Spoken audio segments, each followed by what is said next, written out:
When the Coke can strikes the pavement with a dull thud, it splashed sticky liquid over the Tomb Guard's clean boots. Gasps pierced the August heat when the crowded Arlington froze. Tyler Grayson, who was 13 and wearing expensive sneakers, smiled as his phone started to record the perfect viral video.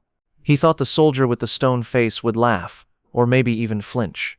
Ethan Caldwell, the Tomb Guard, stayed still. Nevertheless, his eyes were full of rage that no one could have seen behind his sunglasses. One disrespectful act was about to start a chain reaction that would change what honor meant for a boy, a family, and a whole country. Tyler didn't know that the man he made fun of was dealing with the death of a brother, and that the tomb he was guarding held secrets that would eventually tear everything apart. Before we get into this story, don't forget to subscribe, give this video a thumbs up, and let us know in the comments section where you're watching from. If you still think that values like bravery, honor, and sacrifice are vital, please help us remember them. It was Memorial Day at Arlington National Cemetery. A lot of tourists were at the unknown soldier's grave when the sun was shining. As something major was about to happen, the crowd fell silent. The air was thick with heat and respect. Tourists, veterans, and families stood next to one another, watching the lone guard walk with robotic precision. His navy blue outfit was pristine. His sunglasses hid any feelings, and his hat was low. Every step, turn, and click of his heels had a purpose. Ethan Caldwell, a 28-year-old Tomb Guard in the 3rd U.S. Infantry Regiment, was the man who had to bear the burden of honor. The Grayson family from California was there. Jonathan Grayson, the CEO of a tech company, was wearing a tailored suit and gazing at his phone while writing emails. Lauren, his wife, was seen with a map of the cemetery and expensive sunglasses on her nose. Their 13-year-old son Tyler sat between them. He had perfectly styled blonde hair and clothes that screamed wealth, a handmade t-shirt, limited edition sneakers, and a brand new phone hanging from his hand. Tyler did not go to the ceremony. His parents thought that a trip to Washington, D.C. would look good on their social media profiles, so they brought him here. Tyler, on the other hand, thought this was simply another boring stop on a vacation he didn't want to do. Tyler added, "This is so lame," loud enough for tourists to hear. "Why are we standing here watching a guy walk back and forth? It's 100 degrees out here." Lauren sighed and barely lifted her head. "Tyler, sweetheart, just try to have fun. This is important." Tyler laughed as he looked at his phone. "Important?" he said. "It's just some old tomb. I bet this guy is just a wannabe soldier playing dress-up." Jonathan kept his eyes on the TV. "Let him complain, Lauren. He'll get over it." The crowd went quiet as Ethan concluded his 21 steps and turned to face the grave. His immaculate moves were a living proof of the unnamed soldiers who gave everything. Ethan had worked hard for years to get this job, and the memories of his older brother Michael, who never came back from Afghanistan, kept him going. He did everything for Michael, the dead, and the country. Tyler, on the other hand, missed that. He only saw a chance to go viral. Tyler put up his phone and said, "I'm going to get a sick video of this guy. I bet I can make him flinch." He spoke loudly as he started to record. "Hey, look at this robot soldier. I bet he's sweating a lot under that hat." Tyler didn't mind that some tourists looked at him funny. He was used to getting plaudits and having his parents deal with whatever fights he initiated. People he knew complimented his family's wealth, but his teachers back home didn't pay him any attention. Tyler thought there were no restrictions and that the world was his playground. Tyler's uneasiness led into trouble when Ethan turned to make another pass. He saw a half-empty Coke can in his hand. It was a remnant from lunch. He smiled. He said in a hushed voice, "Yo, this is going to be epic." The crowd murmured that they were in trouble, but Jonathan and Lauren were too busy to hear, so he pushed closer to the rope barrier, ignoring the signs that screamed, "Stay back." Tyler threw the Coke can with a quick flick of his wrist. It hit the floor close to Ethan's feet and splattered gooey gunk all over his sparkling boots. The crowd gasped in unison, breaking the silence. Ethan did not pull back. His jaw tightened a little, but his face stayed still as he walked. He stayed stable because of years of fighting and discipline. He had lost his brother, been hit by roadside bombs, and been shot at by the enemy. All of these things were worse than being a spoiled child, but this was a different kind of insult. Tyler's laughter grew louder as the audience reacted. He picked up his phone again and looked at Ethan's boots. "Yo, he didn't even blink. This guy's a total statue. Look at the mess I made. This is going viral." A Vietnam veteran cap-wearing old man in the crowd leaned toward his wife. He said in a low voice, "That kid doesn't respect anyone. Someone needs to teach him a lesson." Tyler went on without knowing. He went right up to the rope and leaned over it. He looked at the audience, expecting to hear laughter, but all he got were angry looks. "Hey, soldier boy, are you going to clean that up or what? I bet you can't even talk." A mom pulled her kids closer to keep them from seeing the horror. Teenagers shook their heads and whispered. Finally, Jonathan looked up from his phone. "Tyler, what are you doing? Come back here." "Don't worry, Dad," Tyler said softly, telling him to go away. "I'm just having fun. These guys are paid to stand there, right? They work for us." The words hung in the air, heavy and wrong. Ethan's eyes, which were disguised by sunglasses, were on Tyler for a short time. He had heard worse things said in war zones, but this kid's arrogance really got to him. The tomb of the unknown soldier was more than just a memorial. It was a tribute to sacrifice for men and women who gave their lives without ever getting rich or famous. And this kid was using it as a background for TikTok. Tyler didn't care and pulled out his phone again. "Time for the money shot," he yelled as he crossed the rope barrier. People in the audience started to grumble as phones came out to record. Tyler walked over to Ethan with his phone up for a selfie. "Hey, it's me and the statue guy. This is going to get 1,000,000 likes." That was the line. Even though Ethan's training told him to stay still and ignore the provocation, something broke. He wasn't the only one who took part. It was about all the troops who never came home, like Michael. In one seamless motion that was faster than anyone could have guessed, Ethan rushed forward, took the phone from Tyler's fingers, and dropped it on the sidewalk. The sound of the screen breaking was like a gunshot. The crowd stopped moving. Tyler's eyes got big with amazement, and his jaw dropped. "You broke my phone," he said. "That phone costs $2,000. You will pay for that." Ethan went back to his station with excellent posture and a countenance that was hard to read, but the mood had changed. People in the crowd whispered to each other, some in shock and some in quiet joy. Inspector Laura Bennett and other security guards pushed their way through the crowd. Laura, a tough detective who had worked at Arlington for 15 years, spoke into her radio. "We have a problem at the tomb. The kid went too far, and the sentinel acted."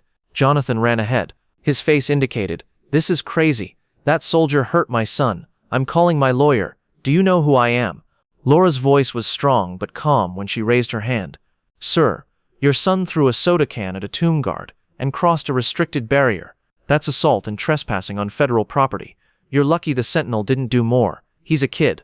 Lauren screamed while holding on to her purse. "You can't treat him like a criminal." "Ma'am," Laura said, "age doesn't make it okay to disrespect the tomb. This is a holy place, and your son just ruined it." Tyler looked around while still staring at his damaged phone. For the first time, he saw the anger, disgust, and sorrow on the faces of the crowd. A group of veterans stood nearby with their arms crossed and their eyes fixed on the ground. A woman in her 60s who was wearing a Marine Corps pin shook her head. She said, "I buried friends here," loud enough for Tyler to hear. "You should be ashamed." The #$ Arlington child was already going around. People were posting videos of Tyler's trick and Ethan's reaction on TikTok, Instagram, and Twitter. Teen disrespects. Tomb of the Unknown Soldier was making headlines all throughout the country, and news vans were on their way. Laura gazed at the people in her group. "Take the family to the security office. We need to figure this out." Jonathan didn't want to, but the guards wouldn't give in. As the crowd broke up, they led the Graysons away. Some people took pictures while others grumbled about spoiled rich kids.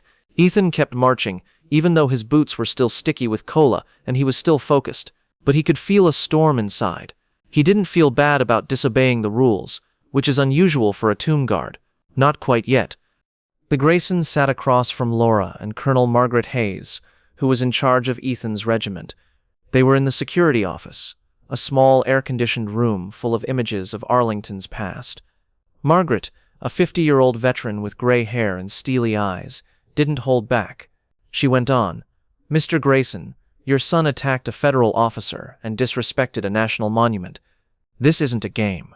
The tomb is a memorial for every soldier who died for this country. Your son acted like it was a circus." Jonathan's business instincts took control as he leaned forward. "Listen, Colonel, I'm sure we can figure this out. I'll write a check to the cemetery to pay for any damage. Let's keep this quiet." Margaret narrowed her gaze. "It's not about the money, Mr. Grayson. It's about respect, or the lack of it. Your son needs to learn that actions have consequences, no matter how much money you have." Lauren gripped onto her husband's arm fiercely. "He's just a kid. He didn't mean any harm. He's only 13. Laura said he was a kid who thinks he's above the rules, and I can see where he gets it from the way you reacted." Tyler's usual confidence was gone, and he slumped in his chair. The problem was starting to get heavy. His phone, which was his lifeline, was broken. Everyone in the world was watching, and they weren't on his side. For the first time, he didn't feel much. Margaret stood up. I'm getting a specialist to look at your son. This isn't just about punishing him. It's also about making sure he knows what he did. You can't leave Arlington until then. A psychotherapist named Dr. Emily Carter, who is 38 years old and works with troubled teens, showed there an hour later. Emily had seen kids like Tyler before, spoiled, demanding, and wanting attention, but she had never taught them to be responsible. She sat down with Tyler in another room and talked to him in a calm but direct way. Tyler, I need you to tell me why you did what you did, she said, with her pen lying on top of a notebook. Tyler shrugged and didn't look her in the eye. I was bored. That guy was just standing there like a robot. I thought it would be funny. Funny. Emily raised an eyebrow. You threw a soda can at a soldier guarding the tomb of the unknown soldier. Do you know what that tomb stands for? Tyler shrugged again. I guess some dead soldiers. Emily leaned over. Those dead soldiers gave their lives for this country. They died so you could stand here and act like a fool. That guard, Ethan, is honoring them, and you disrespected that. Tyler made an adjustment that made things awkward. I just threw a soda can at him. I didn't hurt him. It's not about hurting people, Tyler. It's about respect. You acted like a playground in a holy place. How do you think the guard felt? Tyler answered. I don't know, mumbling. He didn't even respond. That's because he's trained to stay professional, even when people like you try to get him angry. But trust me, he felt it, and so did every veteran in that crowd. Tyler's fingers moved as he looked down. He didn't have anything to say. He was starting to see the guard as more than just a prop. He was starting to see him as a person. Outside, the media frenzy was becoming worse. CNN and Fox News had both covered the incident, and Arlington Kid was trending all over the world. Commentators talked about parents, privilege, and patriotism. This kid needs to learn what sacrifice means. The tomb isn't a joke, stated a veteran in a tweet that got a lot of attention. Jonathan's public relations team was calling his phone to let him know that his company's stock was going down. Lauren had to go private on social media after getting a lot of abusive comments. Emily came back into the room and made her proposition. She told the Graysons and Margaret, Tyler needs a wake-up call. I'm suggesting a 4-week community service program here at Arlington. He'll work with the grounds crew, meet veterans, and learn about the tomb's importance. If he doesn't cooperate, we'll go to juvenile authorities. Jonathan's face went pale. You can't be serious. He's just a kid, not a criminal, Margaret said. He committed assault on federal property, and be thankful we're giving him an alternative to legal charges. This is about teaching him, not punishing him. Lauren's eyes filled with tears. But our trip, we're supposed to fly to Paris next week, Laura said in a clear way. Your vacation is over. Now is the time for your son to learn. Tyler was quiet, but his mind was racing. Want to help out in your community? How to keep a cemetery clean. It was a terrible dream, but he could tell from the look in Emily's eyes that he couldn't get away from this. Over the next 4 weeks, Tyler's life changed a lot. Every morning, when he woke up, he changed out of his fancy clothes and into jeans and a work shirt. He mowed roads, pulled weeds, and polished headstones in the sun in Virginia. He whined incessantly for the first week, but the grounds crew didn't give in to what he wanted. Veterans were men and women who had served in wars that Tyler had only read about. Emily introduced Tyler to Clara Thompson, a 90-year-old nurse who took care of injured men in Normandy during World War II. Even though Clara's voice was strong, her hands shook as she spoke. I held boys younger than you as they died, she went on. They didn't know if we would win the war, but they fought anyway. That's what the tomb is for, those who gave everything. Tyler listened without being sarcastic. He played games and watched movies, but Clara's stories were different. They were heavy, real, and raw. For the first time, he felt anything like shame. During the 3rd week, Tyler went to a ceremony to lay a wreath on Memorial Day. He saw Ethan march again when he was in the mob. Tyler saw the crowd's quietness, the guard's accuracy, and the seriousness of the situation in a new manner. He could tell that the veterans were showing respect by saluting, and that Ethan was proud of his strides. He recognized that the tomb was more than just a place to remember. It was a promise that would stay with me forever. Emily set up a meeting between Tyler and Ethan on the last day of his program. Emily and Colonel Hayes were sitting in a quiet office that looked out over the cemetery.